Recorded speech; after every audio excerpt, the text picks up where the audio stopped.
So I'm a neuroscientist. I've studied neuroscience, undergrad, master's, PhD, and postdoc. And I was fortunate. I was at some of the great institutions, MIT, Harvard, and so forth.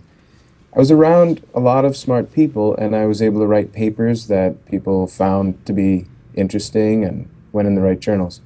But in the end, I still felt something was lacking.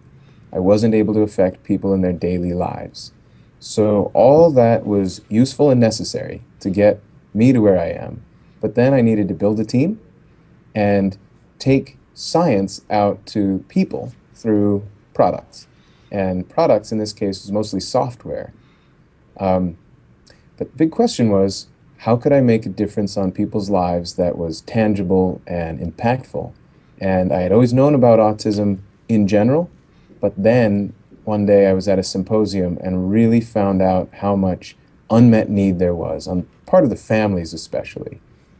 And I just happened to have Google Glass on my head, just happened to be thinking about data analytics and predictive algorithms. And I put it all together and realized there could be something really, really interesting and transformative here. That's. I'm just thinking of this moment. You just happened to be thinking about what algorithms and this and that and the other, and you had Google Glass on your head, and then it just all of the light went off, right? Like it does with Yeah. all great inventors. You know, I Absolutely. think of Very Ben Franklin and the kite. But thankfully for us as autism parents, this light went off for you. And then, how did you go about hooking up with Google and starting to develop this, and what was that process like for you? Well, thanks. First of all, I had to test my assumptions. I was new to the autism field, and I understood that it was deeply entrenched. There were a lot of academics, educators, clinicians, many people in this field, and I was just at the periphery. So my idea seemed like a good idea. How was I going to know? So I went and talked to people. And each person, each type of stakeholder kept giving me more and more positive feedback. And they say with a startup, everyone's supposed to tell you you're crazy, and that's how you know you're onto something. In this case, no one did. For the most part, it was yes, yes, more, yes, please, now, can I have that yesterday for my kid? And I thought, okay, this could be just astounding. Let's even test it more and more and more. Okay, And so can we talk I a little went bit, out. Ned, about what it is exactly for viewers who haven't heard of brain power before, what it is and how it works? Can you give them sort of a 101 course on it? Okay, I'll start with a sentence and back up and continue. So first of all, Google Glass allows us to give children a new experience of the world, and that experience is compatible with the way their particular brains learn. But let's make that tangible.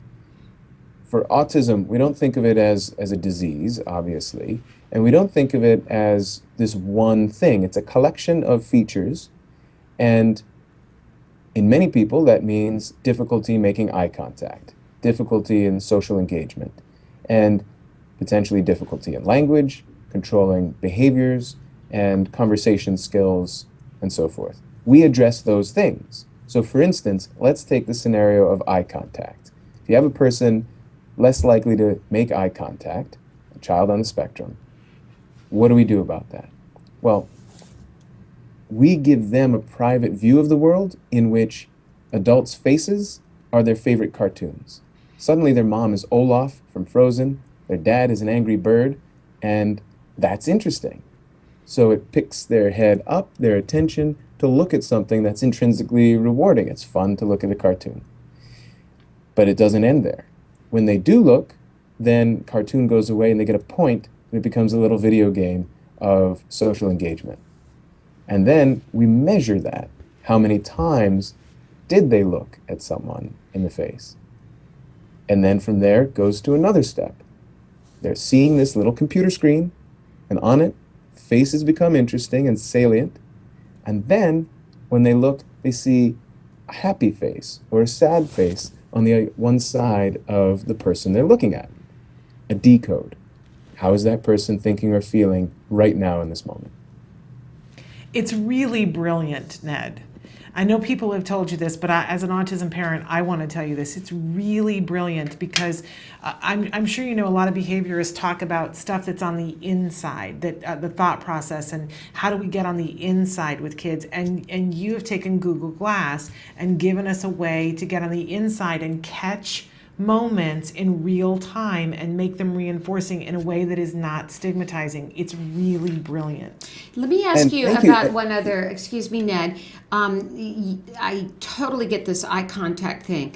I read in the background research on you that you also can track things such as stereotypy. That's a big problem with my son. He does a lot of physical stereotypy with his hands and verbal stereotypy. How does this work with those repetitive movements? What can it do for us with that?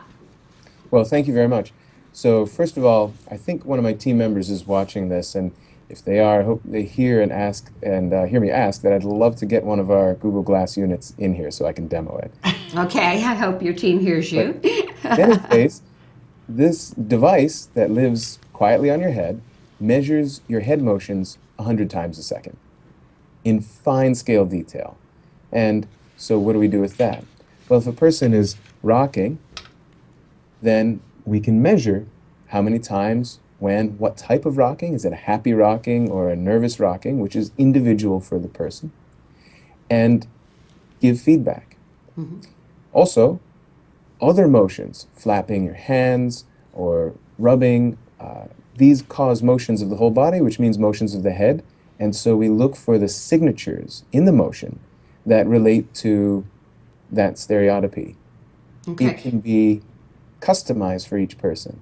So at the end of the day, you can see, oh, my child was rocking for 72 minutes today in aggregate. So Or- it's a way of tracking data, and then do you transfer that data to the team of, say, therapists working with your children to see, how your child is either maybe making progress or possibly having, regressions in some areas? Is that how this would be a tool? We believe in inform the caregiver, empower the person. So we empower the child by giving real-time feedback. Okay. You're rocking. Are you upset? Do you need some help? Mm-hmm. Or just a color response that indicates that something has been noticed. And the parent gets informed. Real time, sure, but also later in these numerical reports. How is my child doing this week versus last month versus a neurotypical child this year? These are questions that are impossible to answer in a clinical setting because it would require writing down absolutely every behavior, every ambient noise, and things like an internal state, which are hard to access. So what do I mean by internal state? Well, we also measure how many times they blink or wink, or changes in breathing, or heart rate, or tone of voice. All of those things indicate stress, indicating a good time for learning, or a bad mode for learning. So we get to measure aspects of the body's own signals that give the outside world a clue of what's going on inside, and give the person a clue. Wouldn't you want to know when you're about to have a headache, or get a little warning that says, you probably sound more angry than you really are. Are you stressed? Do you need a walk? Well, we need that as neurotypical adults. So a child who's relatively confused by all the signals that are coming from the inside and from the outside could definitely benefit from that. And that's what parents tell us.